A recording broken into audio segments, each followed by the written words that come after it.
성도 여러분, 그간 안녕하셨습니까? 오늘 수요 창세기 강의 함께 나누겠습니다. 창세기 34장 1절에서 31절까지 34장 전체를 함께 나누겠습니다.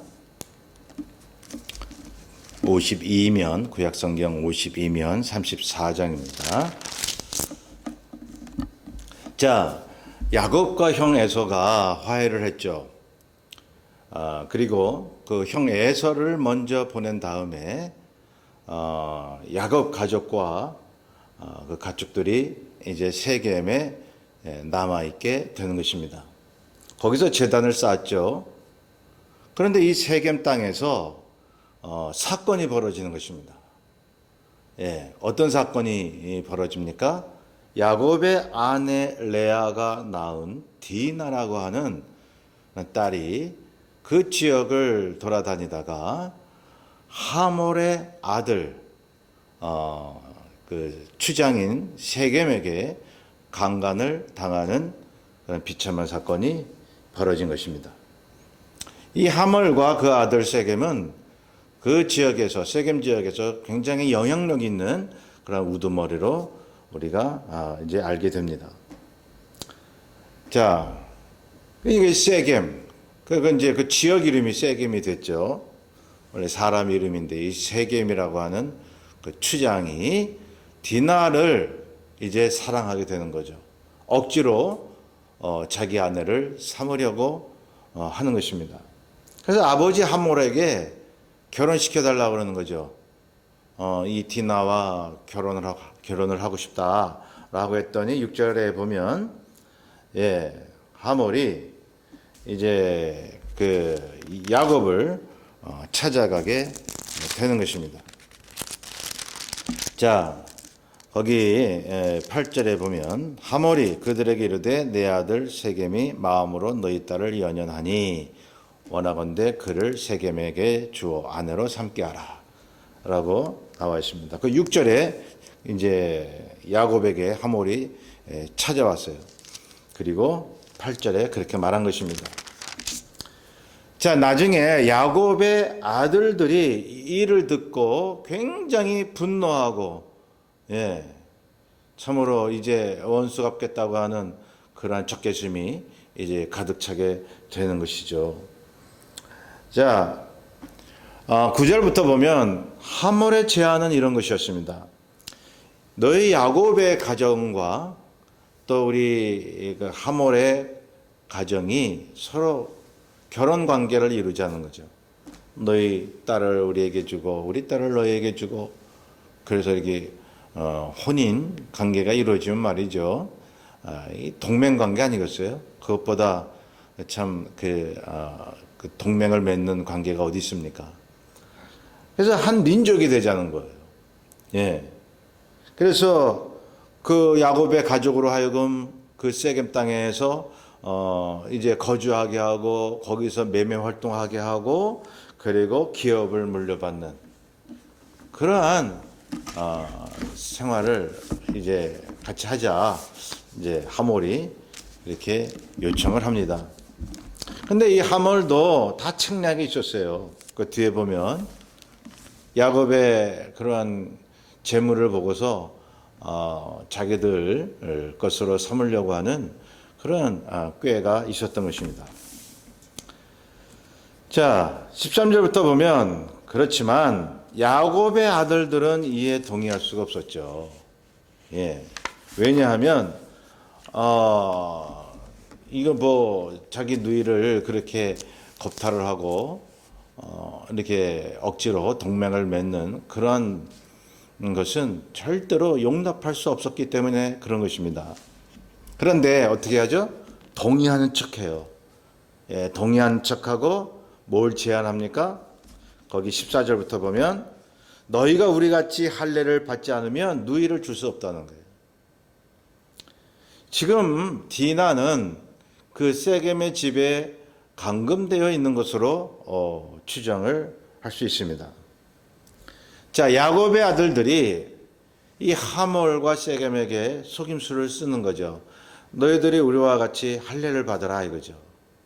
예, 그렇지 않으면 결혼 관계에 이제 갖지 않겠다라고 하는 거죠. 이게 참 어떻게 보면 큰 죄 아닙니까? 야곱의 아들들이 무슨 속셈이죠? 예, 할례를 받게 한 다음에 할례를 받으면 며칠 몸이 불편하잖아요. 그 틈을 타서 하몰 가정을 쳐서 다 죽이려고 하는 그러한 속셈인 것입니다. 하나님 앞에 큰 죄 아닌가요? 예, 왜냐하면 이 할례는 하나님이 명하신 언약 백성들에게 행하는 표식이었던 것입니다. 그런데 그거를 야곱의 아들들은 사람을 죽이려고 하는 수단으로 그렇게 삼으려 하고 있는 것입니다. 자, 거기 이제 18절부터 보세요. 함몰과 세겜이 그까짓 거 우리 할례 받는다. 예, 자기들 나름대로 또 이제 이루려고 하는 그런 목적이 있으니까 이제 그래 할례 우리가 받을 테니까 디나를 우리 며느리로 삼게 하고 하몰이 그리고 우리는 할례를 받겠다. 그 전에 자 그렇게 얘기를 하는 것입니다. 그래서 이 하몰과 세겜이 동의하고 자신들의 성읍에 가서 성읍 사람들로 하여금 모두 다 할례를 받게 한 것입니다. 네, 남자들은 모두가 다 할례를 받게 한 것입니다. 자, 그래서 24절 할례를 행하는데요. 이 사람들이 할례를 행한 게 하나님을 믿어서가 아니라 그랬죠. 그리고 단지 자신들의 이득을 위해서 그렇게 했다는 것입니다. 성도 여러분, 오늘날도 하나님이 주시는 직분, 하나님이 주시는 성스러운 그러한 교회 안에서의 그런 직분과 또한 봉사 활동 여러 가지 이제 하나님의 일을 위해서 하는 모든 것들이 있지 않습니까? 그런 것들을 자기 이득을 위해서 직분을 받거나 행하려는 사람들이 있다는 것입니다. 하나님 앞에 큰 불충을 저지르는 것입니다. 하나님이 주시는 그러한 직분을 가지고서 교회 안에서 존경을 받으려 하고 그리고 교인들과 같이 이렇게 이제 친구 관계를 맺어서 거기서 유익을 취하려고 하는 또 교회에서 머리 역할을 하려고 하는 그러한 사람들이 있다는 것입니다. 본문에 나오는 것처럼 하몰과 세겜이 그러한 행동을 한 것 아니겠어요? 할례를 받고 그리고 이득을 취하려고 하는 것입니다. 이것은 하나님이 심판하시는 거죠. 나중에 야곱의 아들들에게 다 몰살당하지 않습니까? 하나님이 그렇게 허락하신 거예요. 그리고 야곱의 아들들이 그렇게 하몰과 세겜의 사람들을 모두 다 죽였다고 하는 것을 용납하지 않으셨죠. 자, 계속 봅니다. 25절에 성읍 사람들이, 그러니까 하몰과 세겜에 속한 성읍 사람들이 할례를 받고 3일 동안 아파서 제대로 움직이지 못할 때, 야곱의 그 두 아들, 그 레아가 낳은 그러한 아들과 딸이 있었죠. 그 중에 두 아들, 그러니까 시므온과 레위라고 하는 그러한 두 아들이 칼을 가지고 성읍을 기습해서 이제 모든 남자를 죽이게 된 것입니다. 자, 하나님이 원하지 않는 그러한 일을 한 거예요. 하나님이 명하신 성스러운 그런 표식인 할례를 그렇게 자기 마음대로 어떤 자기 수단을 위해서 꾀를 위해서 이렇게 사용을 했다는 거죠. 참 어처구니 없는 일 아닙니까? 보세요. 야곱이 가족들을 데리고 세겜에 너무 지체한 까닭일까요? 여러분 이렇게 생각할 수 있습니다. 야곱이 하나님의 약속을 성취하면서 그 베델에서 말이죠. 밤에 꿈을 통해서 본 그 하나님의 음성을 기억하잖아요. 그럼 베델에 먼저 가서 먼저 제단을 다시 쌓고 하나님 앞에 감사해야만 했던 것입니다. 예, 베델에서 그렇게 서원을 했어요. 근데 세겜에서 이렇게 자기 안위를 위해서 오래 지체했다라고 볼 수밖에 없는 것입니다. 야곱 가족에게는 씻을 수 없는 살인죄가 생겨난 것입니다. 자, 28절에 보면 야곱의 아들들이 그 성읍의 모든 가축과 재물을 빼앗게 됩니다. 그 약탈이죠. 여러분, 하나님의 특별한 명령 없이 그저 자신들의 탐욕을 위해서 이렇게 이방 민족의 그런 이방 민족들이라도 그들의 소유를 이렇게 약탈한다라고 하면 하나님께서 용납하지 않는 것입니다. 30절 보세요. 그것을 안 야곱이 시몬과 레위에게 호통을 치죠. 예. 너희가 어찌하여 나의 명예를 더럽혔느냐. 예. 만약에 남은 그러한 그 하몰의 자손들이 우리를 쳐서 우리를 멸망시키면 어떡하겠느냐 이거죠. 예. 걱정을 하는 거예요. 자신의 안위를 걱정을 하는 거죠. 하나님 앞에 먼저 다가가서 용서를 구하지 않고 말이죠. 자기 안위부터 챙겼다는 거죠. 그러니까 사람은 이제 야곱과 같이 말이죠. 이렇게 하나님 앞에 매어 달리기도 하고 때로는 자기 안위부터 살피고 왔다 갔다 하잖아요. 그래도 하나님께서 언약의 백성은 놓지 않으신다는 사실을 성경은 증거해주고 있는 것입니다. 그러니까 반발을 하죠. 시몬과 레위가 31절에 보면 그들이 우리 누이 디나를 창녀같이 대우했는데 어찌 우리가 그렇게 안 할 수가 있습니까? 라고 이제 반발을 했던 것입니다.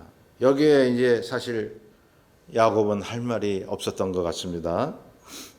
야곱은 하나님의 언약의 계승자입니다. 그럼에도 불구하고 자기 꾀로 살아왔습니다. 험한 인생을 살게 된 것입니다.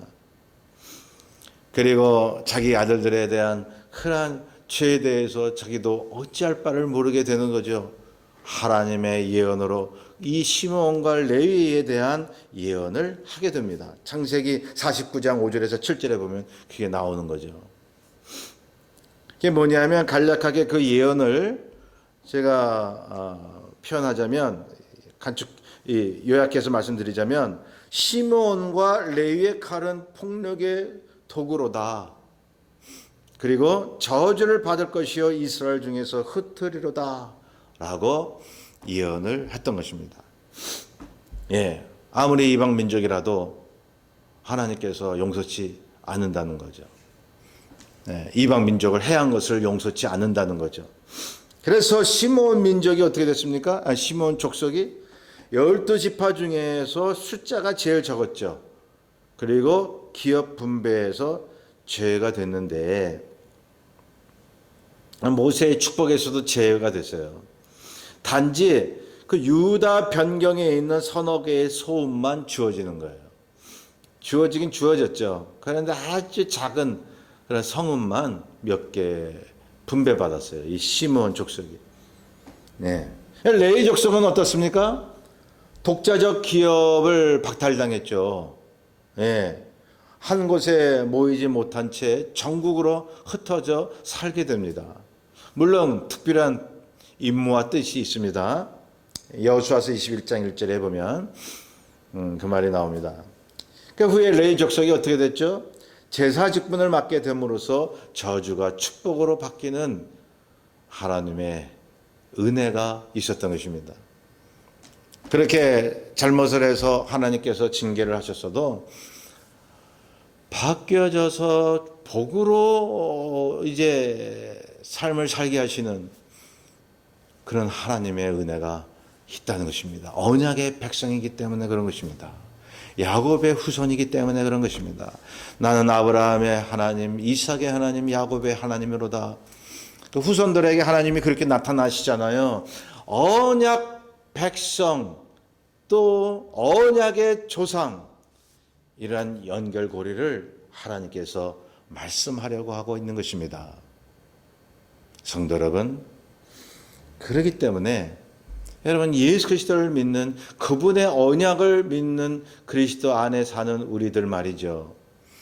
때로는 징계도 받고, 죄를 지면요 하나님이 어렵게 만드셔요. 사랑하시기 때문에. 사랑하는 자를 징계하신다고 말씀하셨어요. 그러니 그게 하나님의 본심입니까? 언약 백성은 그래도 끝까지 버리지 않으신다는 거죠. 제가 이렇게 몇 주째 강조하는 게 그거 아닙니까? 아브라함 보세요. 이 야곱도 보세요. 실수가 있을지라도 하나님이 언약의 자손이기 때문에 버리지 않으신다는 것입니다. 자, 하나님에 대한 죄, 이것을 하나님께서 그래서 용서하신 거예요. 자, 야곱의 가정에 시련과 죄가 있었을지라도 언약의 후계자 야곱의 가정은 하나님의 약속을 성취하는 크나큰 뿌리가 된 것입니다. 여러분, 그 기원으로 삼는 것입니다. 이그젠플로 삼는 것입니다. 저와 여러분 개개인이 있지만, 여러분 우리는 후손들에게 어떻게 해요? 이그젠플이 되는 거예요. 하나님이 그렇게 만드시는 거예요. 야곱과 같이, 아브라함과 같이 언약의 조상으로 말해요. 그게 바로 예수 그리스도의 언약. 그 그리스도의 언약을 믿는 우리들이 앞으로 후손들의 조상이 된다는 것입니다. 그게 뭐예요? 거듭해서 말씀드립니다. 아무리 실수와 잘못이 있을지라도 하나님이 택하신 백성이기 때문에 하나님께서 끝까지 보호하시고 약속을 믿는 자들을 통해서 이루신다는 것입니다. 그거 믿으십니까? 그래서 우리는 쓰러질지라도 다시 일어나는 거예요. 7.8개 하는 거예요. 여러분, 7.8개란 말은 우리 크리스찬들에게 어울리는 말이에요. 예, 여러분, 하나님이 저와 여러분들을 다시 일으켜 주십니다. 다시 세워주십니다. 도로 찾게 하시는 하나님, 예, 그 희망을 가지시기 바랍니다. 다시 우리를 회복시키셔서 꿋꿋하게 하나님의 성취의 목표를 향해서 가게 하시는 주님의 신실한 언약, 그걸 믿으시고 이 남은 주간도 힘차게 사시기를 간절히 바랍니다. 기도하겠습니다. 사랑의 주님, 야곱의 이런 여정을 보면서 여러 가지 사건을 봅니다. 실수하고 넘어지고 죄를 짓고 또한 고난을 겪고, 이런 과정에서 하나님께서 우리들의 실수를 끝까지 물으시는 것이 아니라 징계를 주셨을지라도 그러나 다시 회복시켜 주시고 그 언약대로 성취시켜 나가는 주님의 신실하신 그 모습을 우리가 다시 한번 믿게 하여 주옵소서. 그래서 다시 일어나 눈을 크게 열어서 사방을 보며 꿈을 가지고 전진할 수 있는, 도로 찾게 하시는 하나님을 경험할 수 있는 우리 모두 될 수 있도록 복 내려 주시옵소서. 감사하며 예수님의 이름으로 기도하옵나이다. 아멘. 예, 무더운 날씨에 이렇게 기도하시므로 이제 이기시길 바랍니다. 하나님 말씀 묵상하고 기도하시면 어떠한 환경도 이길 줄 믿습니다. 예, 믿음으로 승리하시길 바랍니다.